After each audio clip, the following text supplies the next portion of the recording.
The Texan sun bled its last across the vast horizon, setting the sky ablaze in a final, spectacular conflagration of crimson and gold. Tendrils of aromatic smoke curled into the twilight from a line of open grills, where thick-cut steaks sizzled and popped over a whispering mesquite fire. The scent of seared beef, rich and intoxicating, hung heavy in the air, a tantalizing, almost cruel promise to men who had forgotten the very memory of real meat. At a long, rough-hewn wooden table, 40 German prisoners of war sat in stiff, unnerving silence. Their hands, calloused and trembling, hovered over empty tin plates. A cowboy, his hat stained with sweat and sun, flipped a steak with a practiced flick of his wrist. His gaze swept over the line of gaunt, haunted faces. "Don't worry, boys," he drawled, his voice a low rumble. "Nobody's gonna shoot you for eating." The joke died in the thick air, unanswered. These men had been hauled from the scorching sands of North Africa and shipped across an ocean in the steel bellies of ships that reeked of rust, salt, and despair. They had braced for punishment, for starvation, for a slow, anonymous death. Instead, they found themselves here, on a sprawling ranch in the heart of Texas, being served a feast by the very hands they had been trained to see as monstrous. Private Hans Weber, just 22, and whittled down to little more than bone and nerve by months of meager rations, stared at the glistening slab of meat placed before him. Juices pooled around it, and the marbled fat shimmered. His fingers twitched toward his fork, then froze. His lips moved in a silent, German whisper. Beside him, his friend Franz, a machinist from Hamburg with eyes that had seen too much, gave a slow, grim nod. "It's a trick," he murmured, the words barely audible. "They want to see us break, to see what we will do." Hans shook his head, a storm of confusion and desperate hope in his young eyes. The cowboy caught his gaze from across the grill and offered a small, genuine smile. "Ain't no trick, son," he said, his tone softening. "You worked hard. You eat hard." The moment stretched, suffocated by the oppressive heat, and a disbelief so profound it had a weight of its own. A single, awed whisper cut the silence. "America." Another voice, trembling, breathed the word steak. Then, it happened. At the far end of the table, one of the older prisoners pushed himself up, his body a testament to exhaustion. His knees gave way, buckling like rotten wood. The precious steak slid from his plate, a dark stain in the dust. As he collapsed face first into the dirt, his entire frame shuddering as if struck by an invisible force. For a heart-stopping second, the world froze. Then a guard was there, kneeling beside him. "He's fine," the man said, his voice betraying a shake he tried to conceal. "Just exhaustion, maybe emotion." Emotion. That single word seemed to hover over the camp long after the sun had vanished. These were men who had seen comrades incinerated inside steel coffins, who had watched ancient cities vaporize into ash under a rain of Allied bombs. They had withstood the very worst of war. Yet now, confronted with a simple, hot meal offered in kindness, their defenses shattered. A quiet sob escaped one man, then another. A prayer was muttered to the darkening sky. Private Weber would later scrawl in his diary, "We were starving for more than food. We were starving for proof that mercy still existed in this world." As dusk deepened into a velvet night, the cowboys moved down the line, serving in a respectful hush. There were no triumphant speeches, no commands, just the crackle of the fire, the primal scent of meat and the raw, unfiltered sound of men who had finally, blessedly, stopped pretending to be strong. That night, under a brilliant canopy of Texas stars, a U.S. officer meticulously recorded the event in his logbook. At 1900 hours, meals served to P labor unit. One prisoner fainted prior to eating, cause severe emotional and physical fatigue. Response calm. Camp morale unusually high. He closed the leather-bound book, his gaze drifting across the quiet ranch. To the empty night, he whispered, "Maybe this is how you win a war." Years later, historians would unearth his simple report. The barbecue that night would become more than a forgotten footnote. It would become a symbol. In the heart of Texas, encircled by barbed wire and the endless plains, America had stumbled upon an extraordinary truth: that compassion could break a man faster than cruelty, and in its wake heal him more profoundly too. Because in that suspended moment, before the first bite was ever taken, the war between enemies simply. It was, and for one breathless, impossible evening, victory tasted not of gunpowder and blood, but of sheer, unadulterated kindness. By 1944, the United States had become the unintentional host to one of the largest prisoner-of-war populations in history. A staggering tapestry of over 425,000 Axis soldiers, mostly Germans, but also Italians and Japanese, were scattered like strange seeds across 46 states, housed in a network of more than 500 POW camps. They were men harvested from every front, captured in the sun-bleached deserts of North Africa, pulled from sinking U-boats in the icy Atlantic, or taken prisoner in the chaotic fall of France.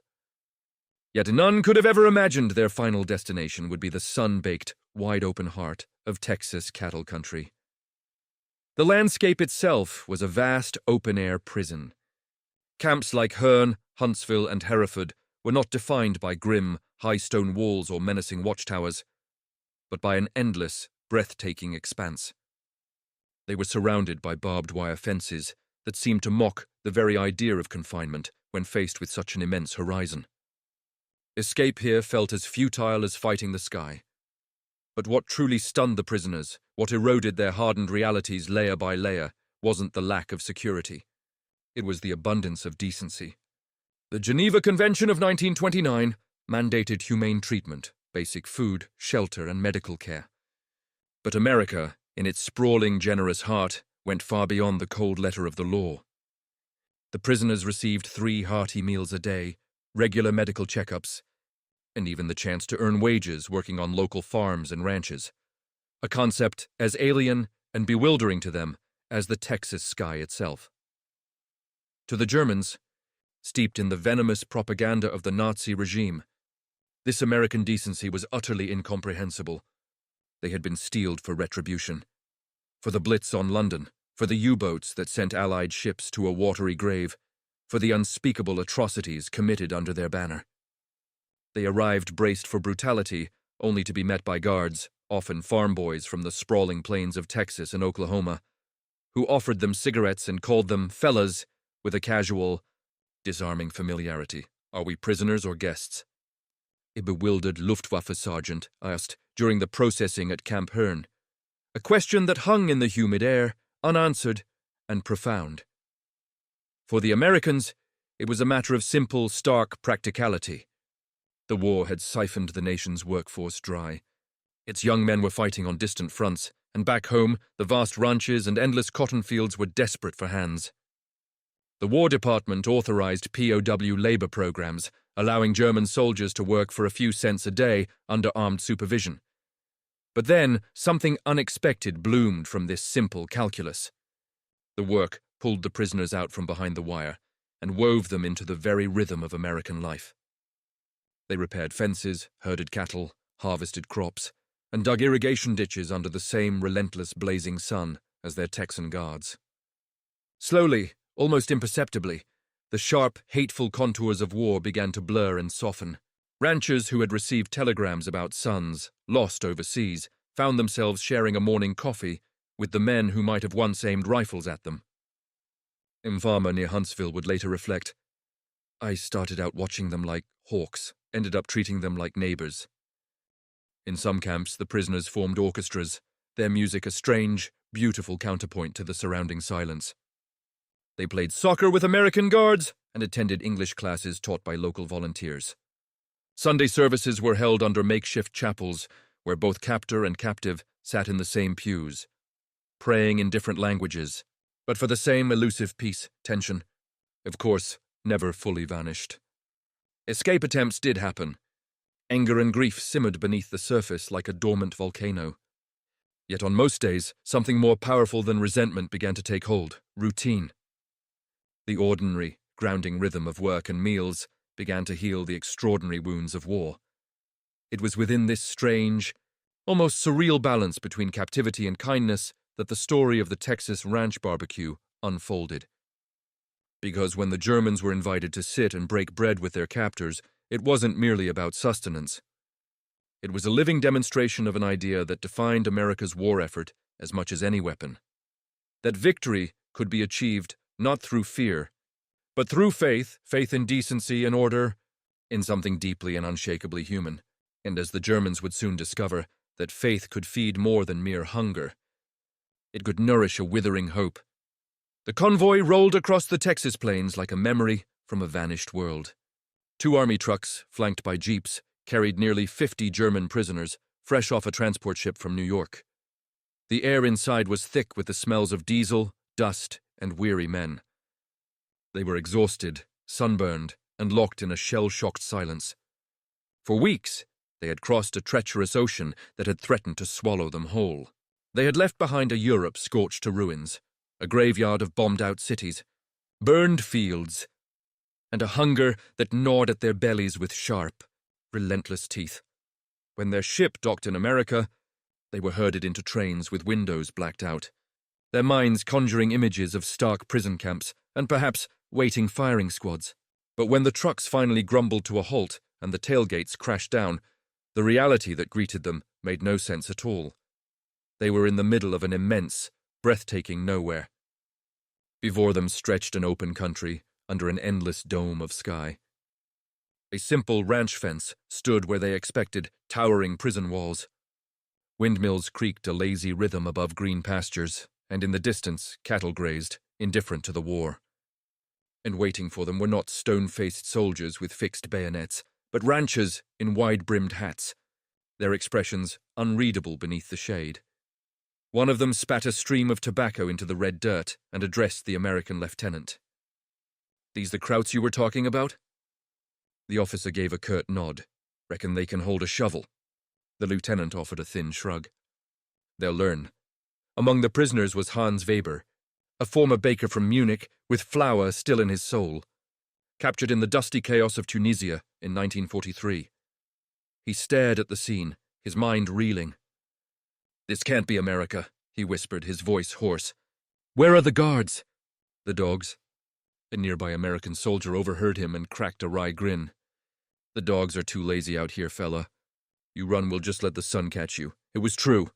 There was no barbed wire in sight, only a few fences marking the property line, as if to contain cattle, not men. The Germans exchanged uneasy, disbelieving glances. Some were certain it was an elaborate ruse, that the true camp lay just ahead. But this was it. A working ranch, now doubling as a POW labor site under the War Department's supervision. Inside the bunkhouse, rows of clean cots lined the walls. There were sheets, blankets, and even a small bookshelf holding both English and German Bibles. But what truly arrested Hans was the small pot steaming in the corner. The rich, bitter aroma filled the room. Coffee, real coffee. He stood frozen, staring at it as if it were a mirage. He hadn't tasted its true, life-giving warmth since 1941. In that simple, steaming pot, the entire world and his place in it seemed to tilt on its axis. A cowboy, noticing Hans's transfixed hesitation, didn't speak. He simply picked up a tin cup, filled it to the brim with the dark, steaming liquid, and slid it across the rough wooden table. The gesture was simple, final. "Ain't poison," he grunted. "You fellas work, you get fed. That's the deal." That night, as the German prisoners settled into their unfamiliar bunks, the air was thick not with the fear they had anticipated, but with a bewildering confusion. Outside, the lonesome howl of coyotes echoed across the vast, dark plains. Inside, someone whispered a prayer in German, not for victory nor for vengeance, but for understanding. The next morning they were put to work. Their soft European hands, accustomed to factory tools or office pens, were quickly ravaged by the unyielding Texan landscape, blossoming into angry blisters as they fixed fences and mended irrigation lines. No one complained. The Texans worked alongside them, a silent, sturdy presence that was stern but fair. During a water break, his hands stinging, Hans ventured a question to his guard, a man named Bo. "Why are we treated like this? In Germany we would never." Bo cut him off with a wave of his canteen, his gaze steady. "Maybe that's the difference, and that difference would grow, deepening with each passing sunrise." The Germans soon realized they were witnessing something that defied the brutal logic of war. America wasn't fighting only with weapons. It was fighting with ideals, and those ideals were proving to be a more formidable force than any they had faced on the battlefield. Weeks later, Hans would try to capture the unsettling truth in his diary. "We are prisoners, but they have imprisoned us with kindness. And I am not sure which is harder to escape." That quiet, profound realization was the first step on the path that would lead them all, inevitably, to the moment that broke them open, the night the Texans grilled steaks for their prisoners. By the time the full, fierce Texas summer had settled over the land, the German prisoners had been woven into the ranch's daily rhythm. Sunrise meant backbreaking work, noon meant a blessed respite in any available shade, and sunset meant stories, sometimes in broken English, sometimes in a silence that spoke volumes. The wide-open plains didn't allow for secrets. Everyone saw everything. For most, this was their first experience of true labor outside the military. In Germany, they had been craftsmen, students, factory workers. Now, under a sun that burned the very horizon to a crisp gold, they were being remade into ranch hands. They repaired windmills, dug fence posts, shoveled manure, and herded cattle, all under the watchful eyes of cowboys who treated them less like enemies and more like inexperienced apprentices. Hans Weber, whose hands had once been dusted with flour in a Munich bakery, now learned to saddle a horse. He was thrown twice that first day, landing in the red dust with a heavy thud. The Texans laughed, not with cruelty, but with the rough-edged humor of men for whom life was hard and laughter was a necessary mercy. "You'll get it, Hans," one cowboy said, slapping the dust from his back. Every man learns the ground before he learns the saddle. There were no machine guns aimed at them, no orders barked in a foreign tongue. The guards wore pistols on their hips, but rarely touched them. The greatest threat wasn't violence. It was the land itself. The endless, indifferent horizon promised that any man who ran wouldn't make it 50 miles before the desert heat or the watchful locals found him. And yet few even tried. Something in the air, in the fairness, the unshakable routine, began to disarm them in a way bullets never could. The men began to sing as they worked, sometimes old German folk songs that spoke of forests and rivers, an ocean away, sometimes humming along to the twangy country tunes that crackled from the cowboys' radios. They were still soldiers of a lost war, but for the first time in years, they felt human again. At night, they returned to the bunkhouse. The mess hall smelled of cornbread, beans, and sometimes bacon, the kind of simple, hearty food that reminded them, with a painful twinge, of home. They ate under the glow of low-hanging light bulbs, trading cigarettes with guards, arguing about football and politics in half-translated sentences. One guard, a young Texan named Corporal Ray Dusty Mitchell, kept a journal. He wrote, "They're good workers, these fellas. Polite, hard-headed sometimes, but who ain't? I don't hate them. I thought I would, but I don't. Maybe war makes liars out of all of us. To the Germans, Dusty was an enigma, strict when the job demanded it, yet possessing a quiet kindness that surfaced when no one was looking. When a prisoner gashed his hand on a wire fence, it was Dusty who wrapped the wound himself, muttering, 'Don't bleed on the boss's cattle, or we'll both get chewed out.' That night, Hans wrote in his diary, 'The Americans fight us like machines, but treat us like men.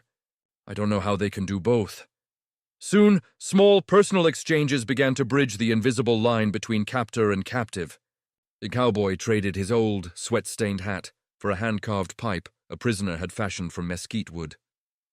Another showed a group of Germans how to lasso a calf, a lesson that ended in shared laughter and bruises all around. By the waning days of summer, the atmosphere at the ranch had transformed into something stranger than anyone could have predicted.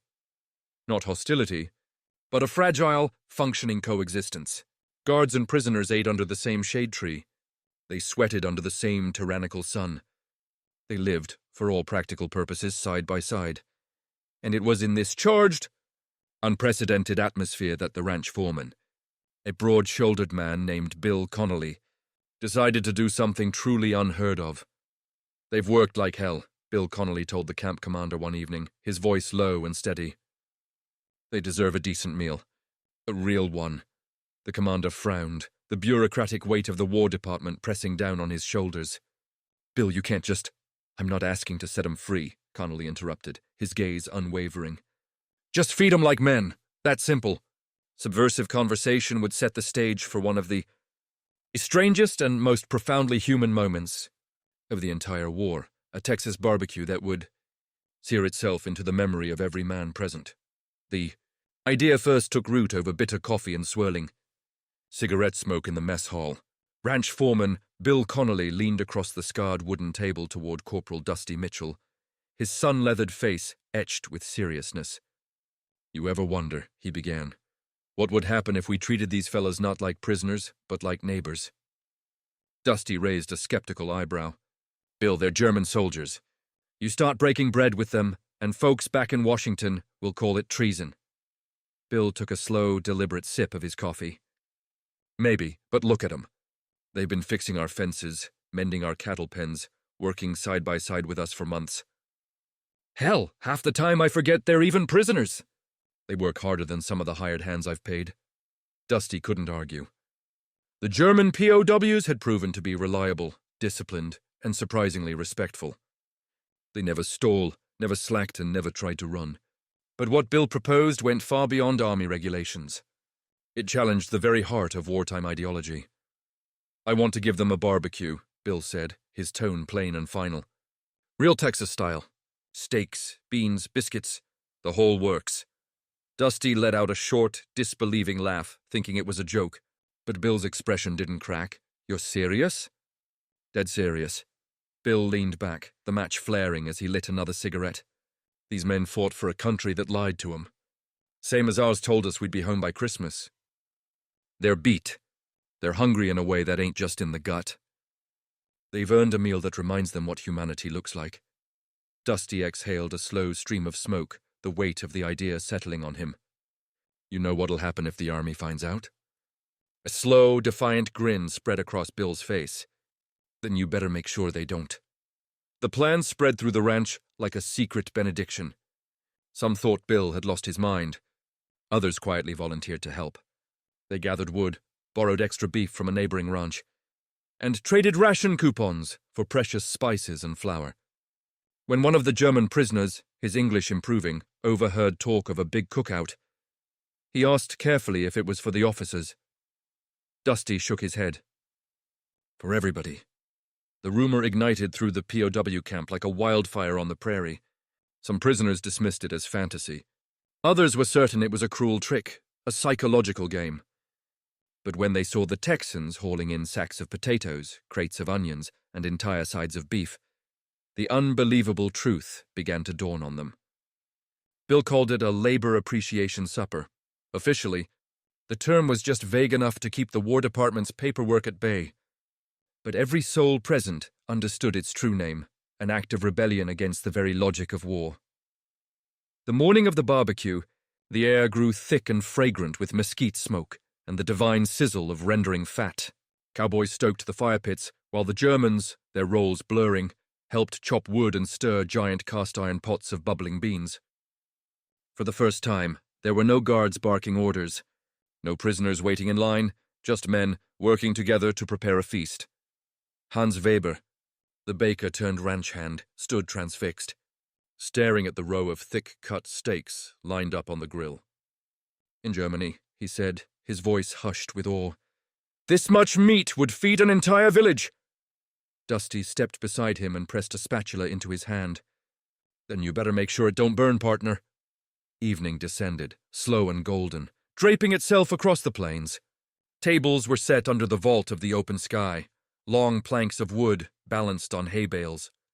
As the last light bled from the day, lanterns were lit, their warm, flickering glow pushing back the twilight. The first plates were passed around. The Germans hesitated, a lifetime of military discipline and deep-seated suspicion holding them back. Then Bill Connelly clapped his hands together, the sound cracking through the quiet. You worked for it, boys, he announced, his voice carrying across the gathering. Sit down and eat, and they did. Side by side, captor and captive, the night filled with the clatter of forks, the low hum of conversation, and then, tentatively at first, the sound of laughter. For a few stolen hours there was no war, no ideology, no uniforms, just the primal, unifying ritual of men sharing food cooked over a common fire. Later, Dusty would try to capture the feeling in his journal. I think tonight we won something bigger than a battle. Maybe we remembered what winning is supposed to mean. But for some of the German prisoners, that night would be almost too much to bear. Because for men who had endured years of hunger, hatred and mechanized death, the simple, staggering kindness of a shared meal would prove to be the most overwhelming force they had ever faced. By sunset, the Texas sky had transformed into a masterpiece. Lavender clouds stretched across a canvas of burnished gold. A spectacle of such breathtaking beauty that it hushed even the most hardened men. The air itself was a sacred mixture. The earthy perfume of mesquite smoke entwined with the rich, intoxicating aroma of slow-roasting beef. It was a promise hanging heavy and palpable, of a grace they had all but forgotten. The German prisoners stood in a hushed semicircle, their faces illuminated by the dance of firelight, watching the cowboys flip steaks with a practiced, almost sacred rhythm. For many, it was the first glimpse of such staggering abundance since the world had gone mad. In Germany, meat had become a ghost, a memory vanished from dinner tables by 1942. Now, here, in the heart of their captivity, the very air was thick with a forbidden, intoxicating perfume. Cowboy foreman Bill Connelly called out, his voice cutting through the crackle of the fire. "All right, fellas. You've swung hammers, fixed fences, and earned your supper. Time to eat. No trumpets, no grand speeches. Just a simple invitation, spoken in the universal language of hunger and hard work." The first plates were passed down the line, heavy with thick slabs of steak, glistening with juice. Mountains of baked beans, golden buttered biscuits, and a shock to the system, a bottle of Coca-Cola shared between two men. The prisoners hesitated, their minds reeling. Was this a test? A final, cruel joke? Hans Weber, standing near the fire, looked at the plate in his hands, as if it were a holy relic. "I can't," he murmured to Dusty Mitchell, his voice tight. Dusty frowned. "You worked for it, Hans. You eat." Hans shook his head, a storm of emotion in his eyes. "You don't understand. We have eaten so little, for so long. My stomach, it might not remember how." A few feet away, another prisoner, a gaunt man named Klaus Richter, stared down at his steak as if it were a loaded weapon. His hands began to tremble violently until the fork clattered against his tin plate. Then, without warning, his legs gave way and he sat down hard on the ground, his body racked with silent, heaving sobs. The camp fell into a profound silence. The only sounds were the crackle of the fire and the distant, lonesome cry of a coyote. Everyone froze, even the seasoned cowboys, unsure how to navigate this raw human fracture. Dusty was the first to move, crouching down beside him. "Hey now," he said softly, his voice a low rumble of compassion. Klaus lifted his face, streaked with tears and dust. "I don't deserve this," he whispered, the confession tearing from him. "We were told you would hate us, that you would make us starve. Why are you doing this?" Bill Connelly stepped forward, wiping his hands on a greasy rag. His gaze was steady, his words simple and absolute. "Because you're men," he said, "and men ought to eat, no matter which flag they fought for." For a moment, suspended in time, nobody spoke. Then one by one the Germans began to eat. Slowly, reverently, as if performing a sacrament, afraid the miracle might vanish. Some laughed with disbelieving joy, others cried quiet, cleansing tears. But all of them were tasting something far greater than meat. They were tasting mercy. As the fire burned lower, someone brought out a guitar.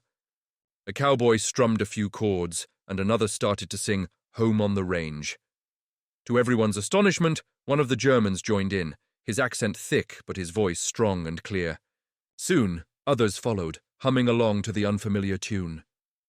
Hans looked around at the faces glowing in the firelight, Texans and Germans, guards and prisoners, and felt the last of his own internal fortifications crumble. This, he thought with a clarity that shook him to his core, is how wars truly end, not with surrender documents, but with shared supper. Later, when a blanket of stars frosted the vast Texas sky, the last plates were cleaned. The fire subsided into a bed of pulsating embers, and a comfortable silence returned. Hans turned to Dusty and said quietly, "If my wife could see this, she wouldn't believe it." Dusty smiled, poking at the coals with a stick. Maybe that's the point, Hans. Maybe she's supposed to. It was a night no one would ever forget.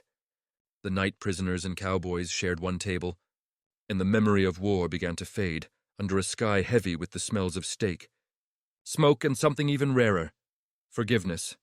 Dawn came slow and quiet, as if the world itself was holding its breath, digesting the miracle of the previous night. The fire pits were cold, dark scars on the earth, and the morning wind carried the faint, lingering ghosts of wood smoke. Seared fat and ashes around the camp. Men, both prisoners and guards, moved with a deliberate, unhurried pace. No one barked orders. No one saluted.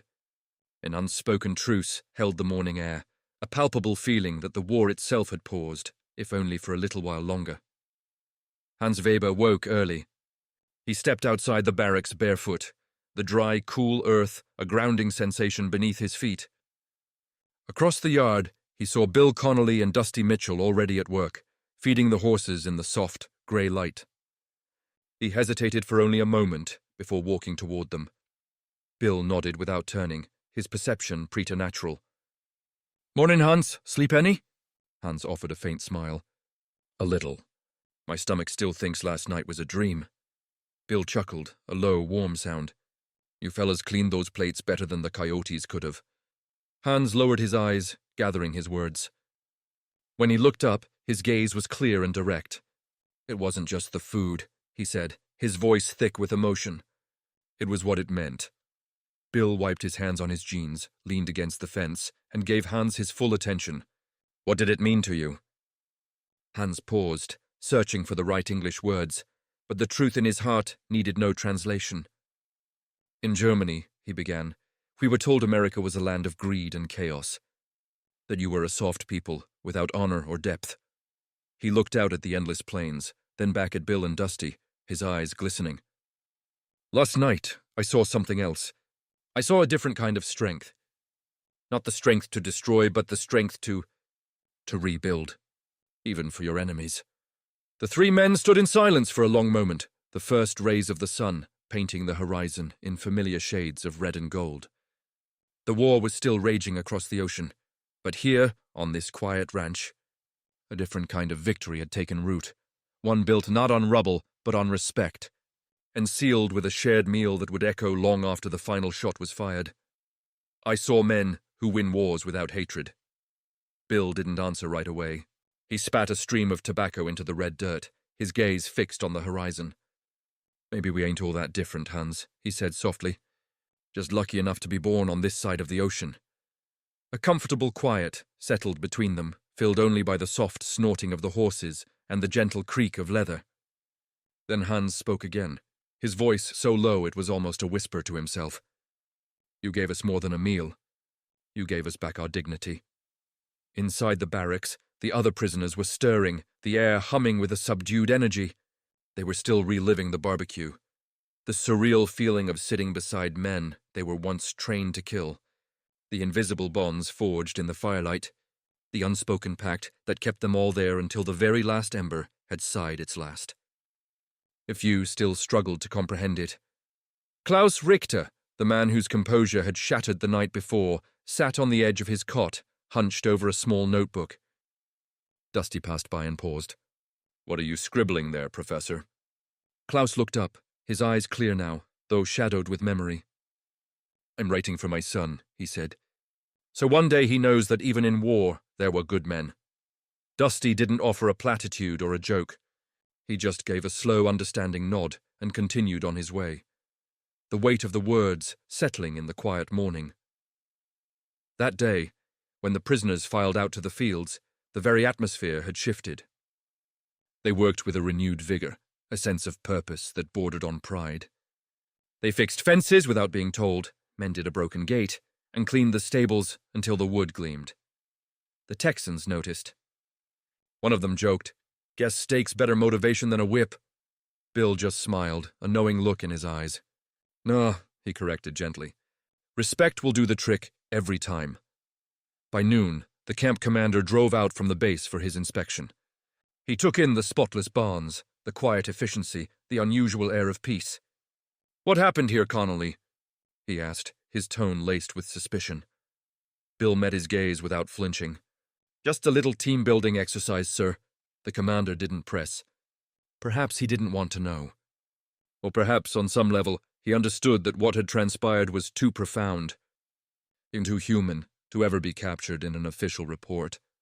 That evening, Hans and Klaus sat together as the sun bled once more over the fields, the sky burning with the same ember red as the night before. Yesterday, I was a prisoner, Hans said softly. Today, I feel like a man again. Klaus nodded, his gaze distant. Do you think they'll remember us? Hans smiled, watching Dusty lead a tired horse back toward the barn, the animal trusting and calm. I think they already do. The war still raged across oceans and continents, a storm of steel and fire. But here, on this quiet Texas ranch, something unshakable had taken root. For the first time, both sides had shared a victory that couldn't be measured in territory or tanks. It was the victory of simple humanity, earned not with guns but with a grill, and sealed with a shared understanding that would outlast the conflict.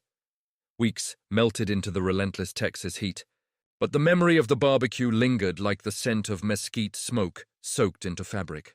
Work continued, mending fences, feeding cattle, fixing roofs, but a new lightness permeated the air. The guards smiled more readily.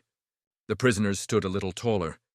The ranch had transformed from a prison camp into a strange, fragile community bound by shared sweat, red dust, and a mutual hard-won respect.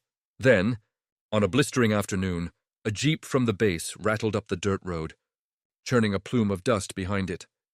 An army courier climbed out, a leather satchel heavy with mail and newspapers slung over his shoulder. On these days, the entire camp held its breath. Letters from home were more precious than gold, fragile paper bridges across a world torn apart. Some men hadn't heard from their families in years. That day, the courier called a name, Hans Weber. Hans stepped forward, his heart hammering against his ribs.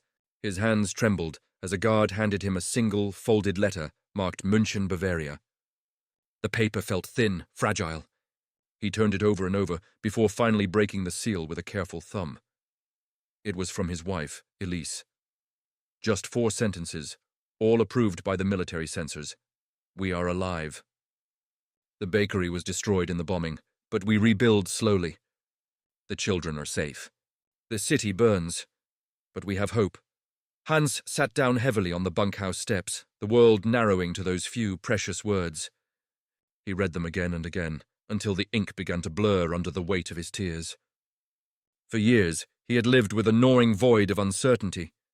Now, holding this tangible proof that she lived, he was flooded with a torrent of joy so sharp it was painful, mixed with a profound, gut-wrenching guilt.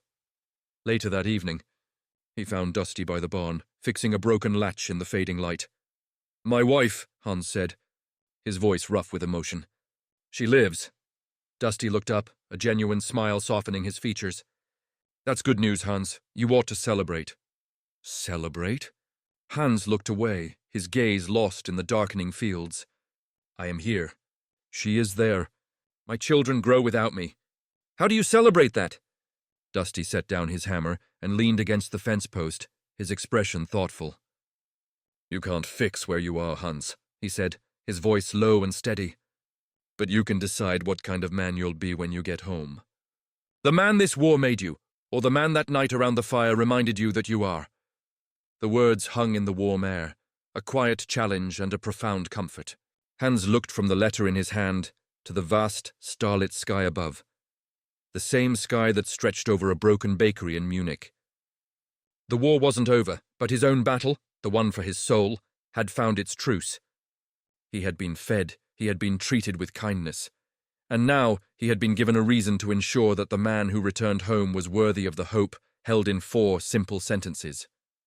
For a moment, neither man spoke. The silence was filled with the soft snuffling of horses and the rhythmic drone of cicadas buzzing in the live oaks. Finally, Hans found his voice, the realization dawning like the Texas sun. Maybe that's what last night was about, he said. The barbecue. You weren't just feeding us. You were showing us who we could be when the war is over. Meanwhile, in the barracks, A different kind of message had arrived.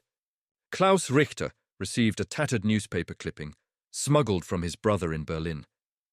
The paper was thin, the print smeared, but the headline was a punch to the gut. Berlin endures 1,000th air raid. The images were a nightmare tableau, streets reduced to canyons of rubble, hollow-eyed children in endless breadlines, the skeletal remains of once grand buildings standing as tombstones for a lost world. Klaus passed the paper to Hans, who read it slowly, his hands growing still. He folded it carefully, the weight of the news a physical pressure in the room. You see? Klaus whispered, his voice tight with anguish. While we eat steak and drink Coca-Cola, our people starve. Hans stared at the rough wooden floor, the gulf between his reality and that of his homeland yawning wide. And maybe, he replied, his own voice thick, that is why we must remember this place. Not for what it gave us, but for what it taught us. That night, as the camp settled into its rhythms, Bill Connelly gathered a few of the Texans by the low-burning fire. You know, he mused, these fellas will go home one day. When they do, I hope they tell their folks that not all Americans carry guns. Some just carry good sense. Dusty grinned, poking the embers. Or a spatula. Laughter, warm and easy, rippled through the group. But inside the barracks, the Germans weren't laughing.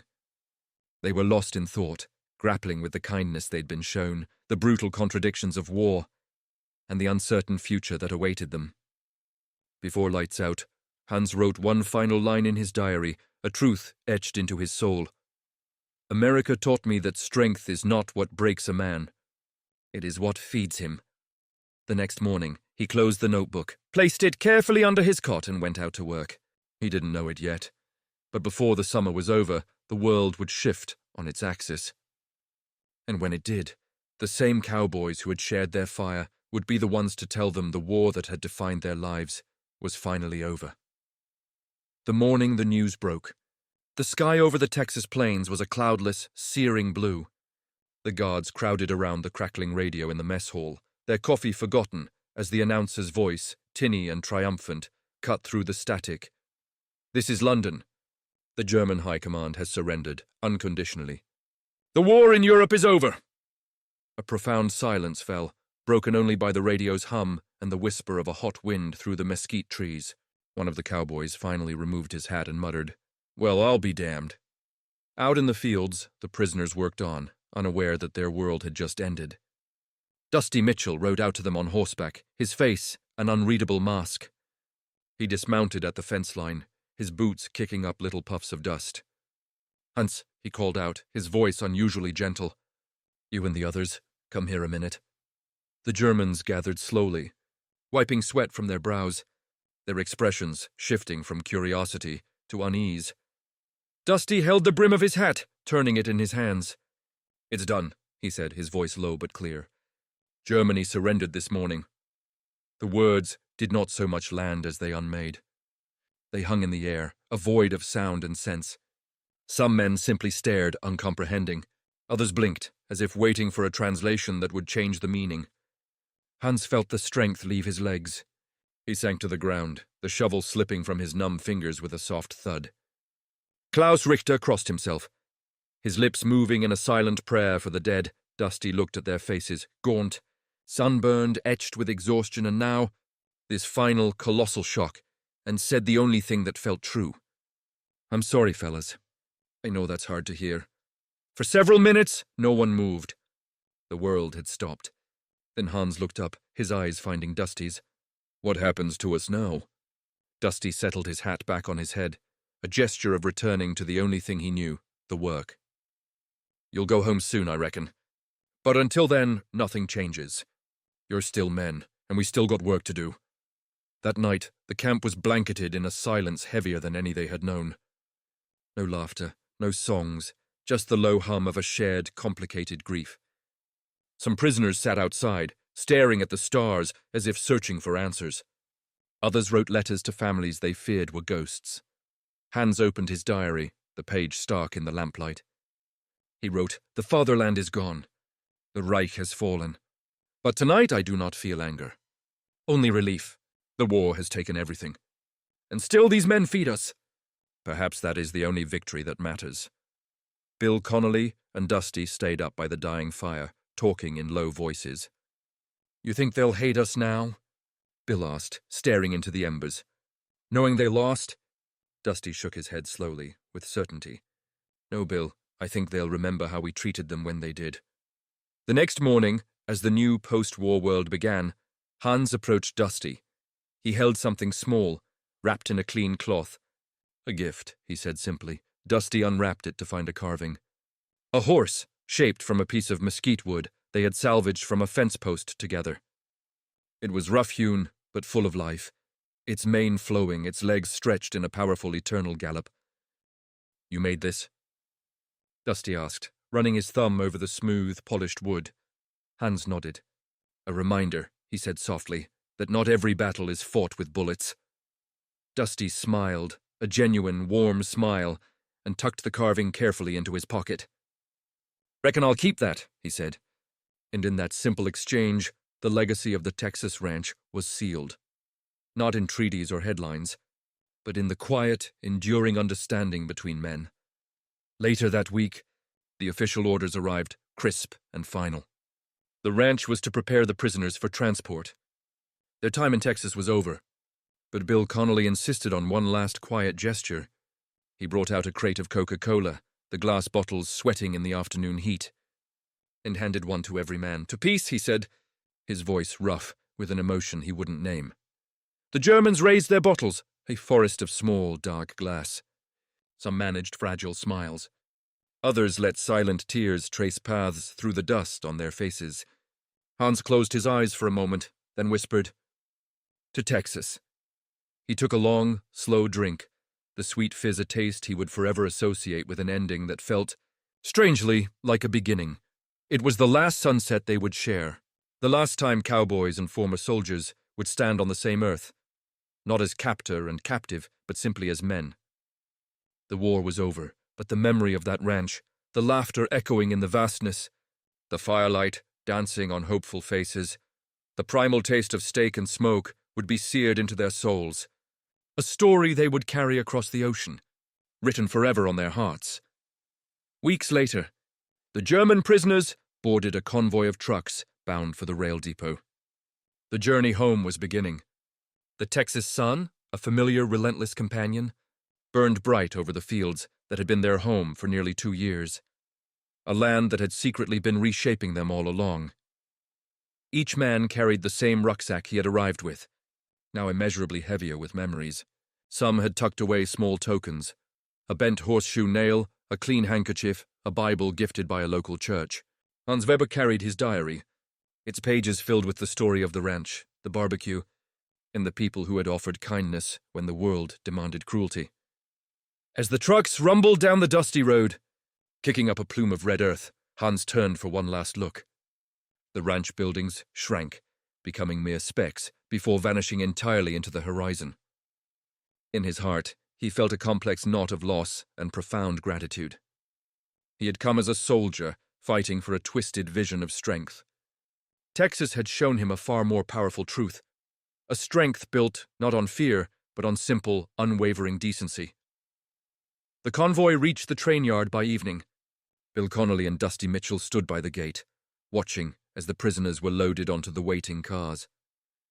There were no grand speeches, no formal salutes, just the quiet, firm press of handshakes that said more than words ever could. Hans stepped forward, his hand extended to Dusty.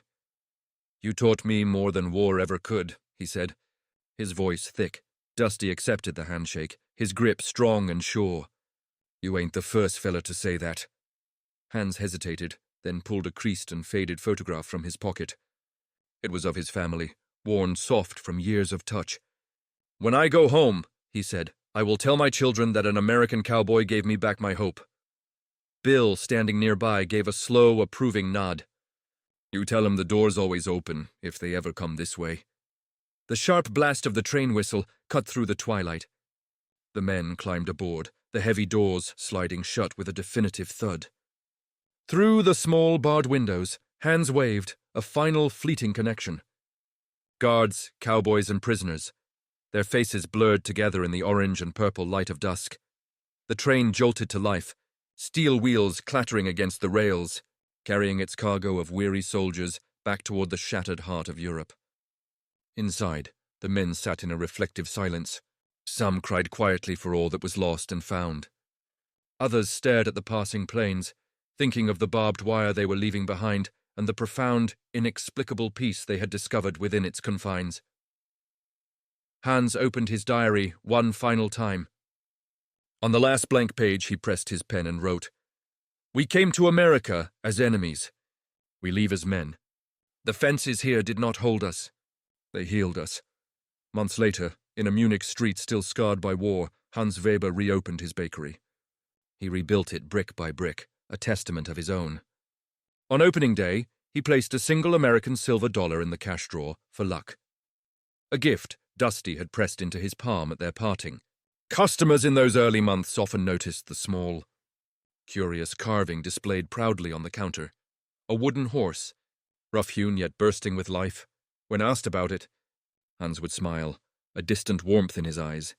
"It reminds me," he would say, "of a place where war forgot to be cruel." Years later, in the 1960s, a faded envelope postmarked from Germany arrived at a ranch in central Texas. Inside was a letter written in careful, practiced English. "Dear Mr. Connelly and Mr. Mitchell, I have a grandson now. His name is William. I tell him stories about cowboys, horses, and kindness. I want him to know that mercy is not weakness. It is the greatest strength. Thank you for teaching me that truth. Sincerely, Hans Weber, Munich." Germany Bill read the letter aloud by the fireplace that night, his voice growing softer with each word. When he finished, Dusty stared into the flames for a long moment before speaking. "Guess the war finally ended after all," he said quietly. The fire crackled its agreement. Outside, the same wind swept across the endless plains, where strangers had once broken bread and, in doing so, had found a common humanity. And somewhere across a vast ocean, a baker in Munich lifted his giggling grandson onto his knee and began to tell him a story about a wide-open land that had taught him how to live again.